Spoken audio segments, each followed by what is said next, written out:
WNBA players were doing everything in their power to get rid of Caitlin Clark. These minimum wage earners, they did not want to be rescued by the Great White Hope. This year, WNBA players have gotten exactly what they wanted. Caitlin Clark has essentially missed the entire season, and the WNBA has suffered the consequence. The entire WNBA is in a frenzy about what Caitlin Clark ultimately said following a furious fight with Sue Bird. However, it seems like Steph and I have always done that. Even been something like me and Steph have like always talk about when we go and watch film, and even like that New York game where like I played really, really well.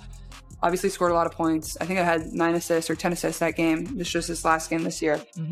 I started the fourth quarter off with like 3 turnovers in a row or 2 turnovers in a row. And Steph yanked me and she was like, this is like a learning moment. Like you got to be able to like, yes, like maybe it could have been there. Like maybe you could have thrown a little bit better of a pass. Maybe they could have caught it. But like, do we need that in this moment? Like, no. Right.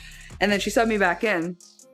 And there was a play where I kind of got a steal and like we're going in transition and Kelsey Mitchell just like takes off down the middle of the floor. And so there's like 2 people kind of by her. And I literally like go to grab the ball and then I like just dribble out. And I like literally just start smiling so big. And I look at Steph and I like told her after the game. That better be on film. Yeah, I'm like, you don't understand how hard it was for me to not. This is an unvarnished and edited glimpse at the challenges she has been facing behind the scenes. Clark's narrative is not limited to his recuperation. It also discusses his painful setbacks and his criticism of the league. It concerns pressure, strength, and the struggle to defend the game's biggest star. Caitlin Clark was expected to become a household name in her debut season. Rather, it turned into a stop-and-go grind that pushed her emotional, mental, and physical limits. I know you want to be out there. Definitely been hard. Yeah.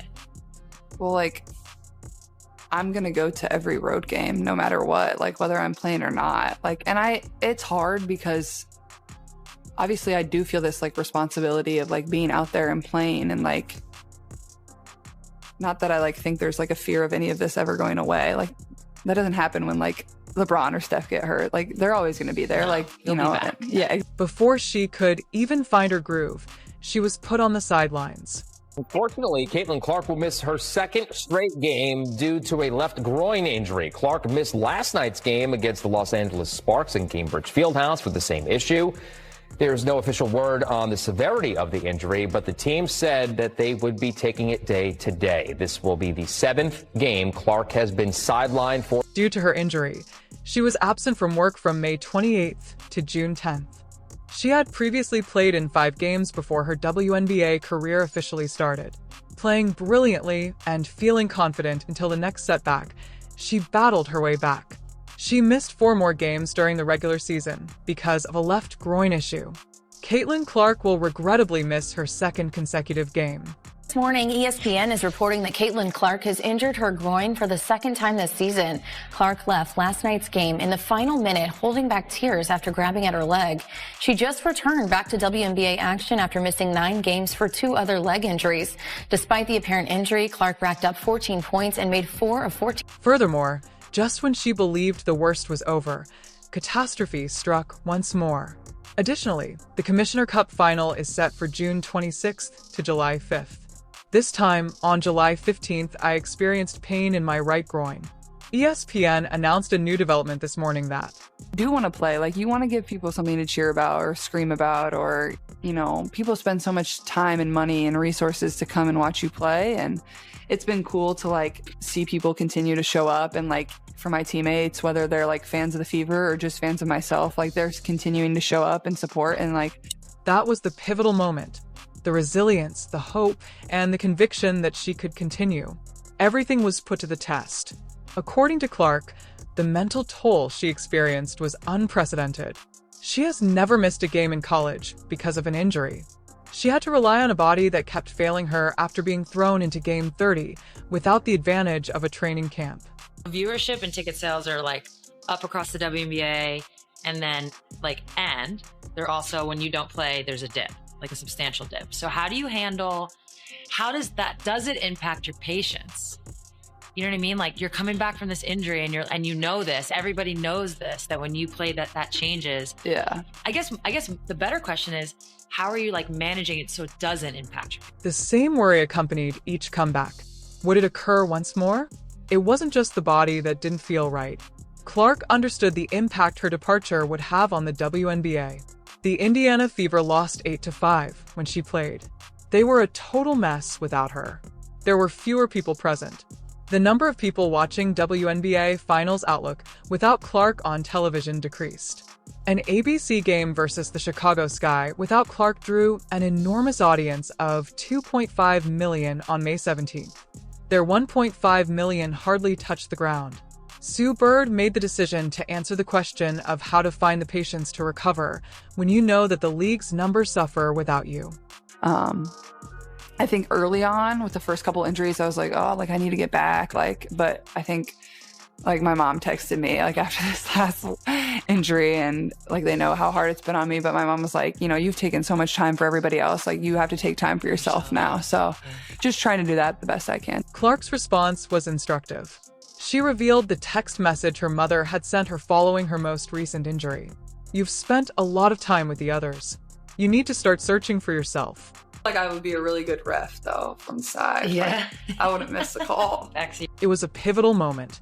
She decided to prioritize her health over the league's expectations, the fans' requests, and even her own competitive tendencies for the first time.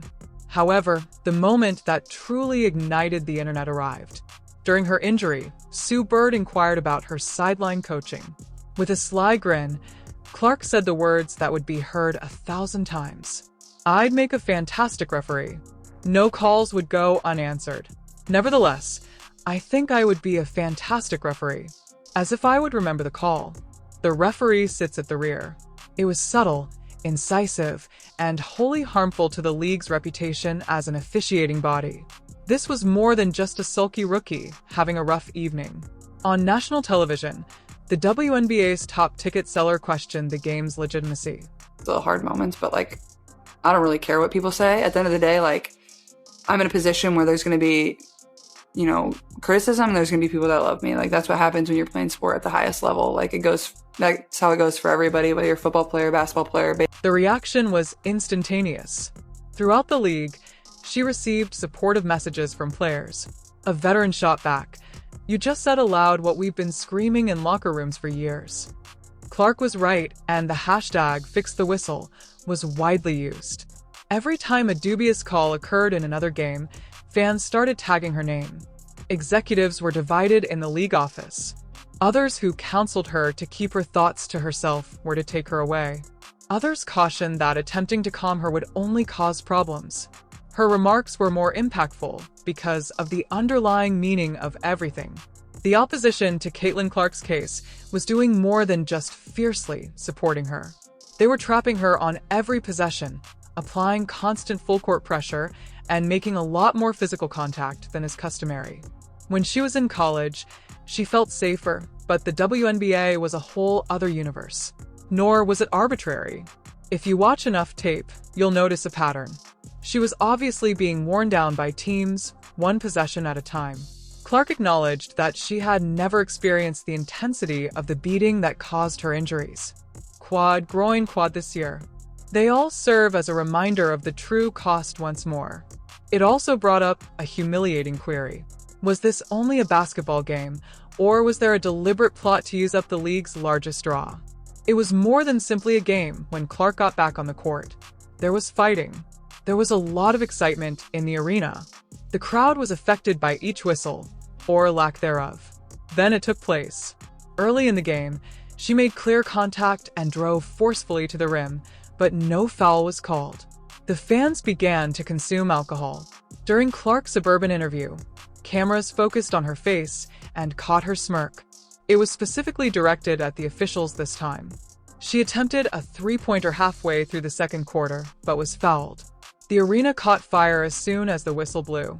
She gave the baseline referee a quick glance, nodded hesitantly, and mouthed the line that internet admirers would spend hours reading. She narrowly missed a triple-double at the end of the game, which gave the Fever the victory. However, the box score didn't tell the whole tale. It was mentioned in the message. The whistle no longer frightened Caitlin Clark. After the game, there were days of discussion. According to some commentators, she had gained the respect of the officials. Some claimed that the league was going above and beyond to demonstrate their refusal to be convinced. Former athletes also shared their thoughts. She receives recognition for her courage in defending the game. Others warned that challenging government authority was risky, but Clark maintained his composure in spite of the spotlight. She simply stated, "I just play the game," at her post-game press conference. The remainder can be discussed by the others. What do you think, then? Does the WNBA have to intervene to safeguard its players? Or is this just a normal aspect of the game? Leave a remark in the space provided below. Additionally, if you're still watching, make a comment mentioning Caitlin Clark's injuries. Sophie Cunningham came to the Indiana Fever in the offseason. She's been taking full advantage of every opportunity she's got. An opportunity on the court, balling. An opportunity to protect Caitlin Clark, did that. Off the court, endorsement deals. Off the court, advertisers are falling in love with her. We got Colin Cowherd saying, "Hey, Sophie, you want your own podcast?" Sophie Cunningham says, "Sure, I'll take my own podcast." And what has Sophie Cunningham been? Both on and off the court, there is more to Sophie Cunningham than just her skill as a basketball player. She is taking center stage in the WNBA. Her ascent to the top has also been nothing short of spectacular. Now, everybody knows who Sophie Cunningham is. Everybody wants a piece of Sophie Cunningham. Her jersey is the #1 selling jersey in the WNBA. Sold out. Now, why is that significant? I'll tell you. Because her jersey surpassed the all-time woman, Caitlin Clark. The most popular woman ever in the WNBA, Caitlin Clark, got her jersey surpassed by Sophie Cunningham. Sophie's transformation from a tough role player to the league's most attractive. Attention is being paid to Sophie's transition from a difficult role player to the league's most attractive star. And it all began with a few audacious actions that no one anticipated.